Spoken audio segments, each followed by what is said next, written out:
Hello guys, welcome back to our channel. இன்றைக்கி என்ன ரெசிபின்னு பார்த்தீங்கன்னா குலோப் ஜாமுன் தான். இது வந்து ஈஸியாக 5 நிமிஷத்தில் செய்கிற மாதிரி தான் இருக்கும். ரெண்டே இன்க்ரீடியன்ஸ் தான் வச்சு செய்ய போகிறோம். யூஸ்வலாக செய்கிற குலோப் ஜாமுன் இல்லை, இது ப்ரெட் வச்சு நம்ம செய்ய போகிறோம். ஸோ வாங்க எப்படி செய்யறதுன்னு பார்க்கலாம். டேஸ்ட்டுக்கு பஞ்சமே இருக்காது, அல்டிமேட்டாக இருக்கும். அதுக்கு ஃபஸ்ட்டு நம்ம ப்ரெட் எடுத்துக்கலாம். ப்ரெட்டில் வந்து இந்த சைடில் இருக்கிற அந்த ஓரெல்லாம் கட் பண்ணி எடுத்துக்கலாம். இந்த மாதிரி கட் பண்ணி எடுத்துக்கோங்க. இதுக்கு வந்து நம்ம ஒரு பாக்கெட் ப்ரெட்லாம் யூஸ் பண்ண போகிறதில்ல, பாதி தான் யூஸ் பண்ண போகிறோம். ஏன்னா குவான்டிட்டி கொஞ்சம் கம்மியாக தான், ஏன்னா 2 பேர் தான் எங்கள் வீட்டில். ஸோ அதனால் குவான்டிட்டி கம்மியாக தான் எடுத்துக்க போகிறேன். இந்த மாதிரி ஸ்லைசஸ் எல்லாம் ஓரெல்லாம் கட் பண்ணிவிட்டு அந்த ப்ரெட்டை கொஞ்சம் கொஞ்சமாக தூள் தூளாக பிச்சு போட்டுக்கலாம், நல்லா உதிரியாக. இல்லை உங்களுக்கு வந்து கொஞ்சம் கஷ்டமாக இருக்குன்னு தோணுச்சுன்னா மிக்சியில் பல்ஸ் மூடில் போட்டு எடுத்திங்கன்னா நல்லா உதிரியாக வந்துடும்.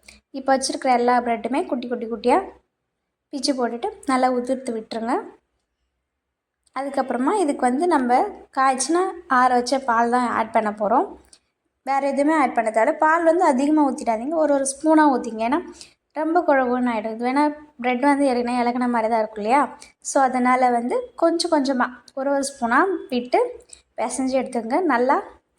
நல்லா ஒரு குலோப் ஜாமுன் மிக்ஸ் பிசையும் இல்லையா, அந்த மாதிரி பிசைஞ்சு எடுத்துங்க. அதுதான் கரெக்டாக இருக்கும். ரொம்ப குழவன்னு போயிடுச்சுன்னா ஒன்றுமே பிரச்சனை இல்லை. ப்ரெட் இருக்கு இல்லையா, அதே திரும்ப உதுத்து போட்டு மிக்ஸ் பண்ணிக்கங்க. இந்த அளவுக்கு நல்லா மிக்ஸ் பண்ணிவிட்டால் போதும். மாவு வந்து கையில் ஒட்டாமல் இருந்துச்சுன்னா அந்த பதம் தான் கரெக்டான அர்த்தம். இப்போ பாருங்கள், என் கையில் ஒட்டாமல் இருக்கும். இது வந்து மேலே இருக்கிறது வந்து ஏற்கனவே நம்ம பிசைகிறப்போ ஒட்டி இருக்கு இல்லையா, அதுதான் கையில் உள்ளங்கையில் ஒட்டாமல் இருக்கு இல்லையா, அதுதான் கரெக்டான பதம். இதை வந்து ஏர் டைட்டாக ஒரு பாக்ஸில் போட்டு மூடி வச்சிடலாம். இதுக்கு பார்த்தீங்கன்னா சர்க்கரை பாகு ரெடி பண்ணிக்கலாம். அதுக்கு வந்து எந்த ஒரு பதமும் தேவையில்லை. நான் வந்து ஸ்டவ் ஆஃபில் தான் வச்சுருக்கேன். ஒரு 3/4 கப்பு வந்து நான் வந்து சுகர் எடுத்துருக்கேன்னா, அதுக்கு வந்து ஒரு 3 கப் தண்ணி எடுத்துக்கலாம். இதில் கொஞ்சமாக ஏலக்காவும் பிச்சு போட்டுக்கலாம், இல்லைனா ஏலக்காய் தூளும் போட்டுக்கலாம். நான் ஏலக்காய் தூள் தான் மிக்ஸ் பண்ணியிருக்கேன். நீங்கள் ஏலக்காய் தூள் இல்லைன்னா ஏலக்காவை கூட மிக்ஸ் பண்ணி போட்டுங்க. இப்போ வந்து ஸ்டவ் ஆன் பண்ணிவிட்டு நல்லா மிக்ஸ் பண்ணி விடுங்க. இதுக்கு கம்பி பதம் அதெல்லாம் எதுவுமே தேவையில்லை.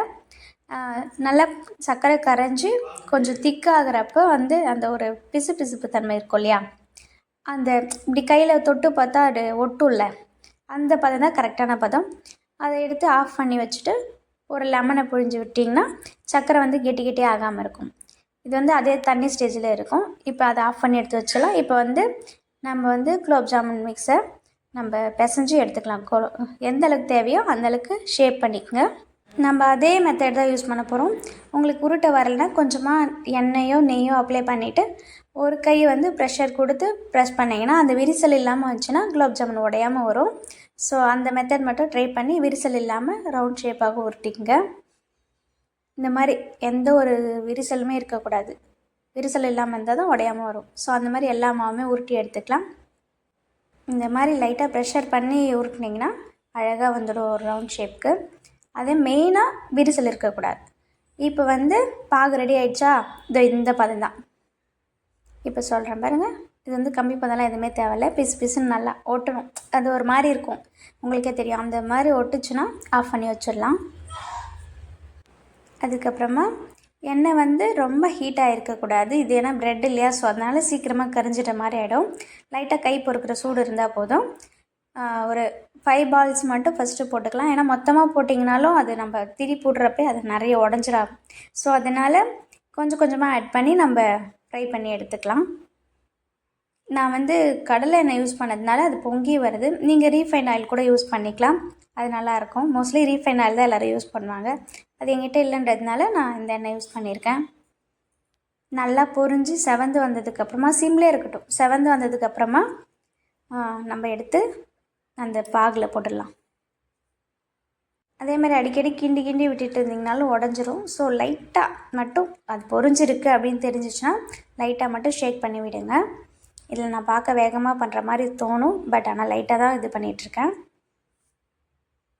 நல்லா பொரிஞ்சு வரும், அந்த வரைக்கும் வெயிட் பண்ணுங்கள்.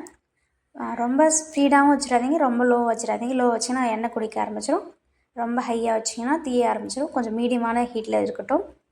ஸோ அதுதான் கரெக்டான ஹீட்டு இருக்கும்.